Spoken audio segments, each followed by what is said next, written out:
least meron akong ginawa sa kanila. Hindi ako kagaya mo eh. Mahaba ang pasensya. Kuya, hindi ko kaya maghintay sa isang tabi. Pagalitan mo, Jake. Dapat niya pagbayaran Pagalitan sa mo. ginawa niya kay Papa. Sa video. Eh, extra tuloy ako. Penge, penge. Ano yan? Tandaan mo, hindi ko makakalimutan. Siyempre, nung nakikita sa Papa.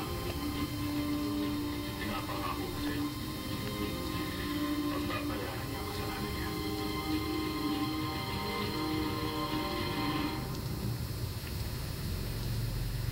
Kailan dito yung papalabas? Makakapot po natin ng 3 p.m. news break. Okay, simulan na natin. Good afternoon. Ako si Scarlett De La Rhea. Ako ang nagmamay-ari ng De La Rhea Foods Incorporated para sa mga hindi nakakaalam. I'm sure by now,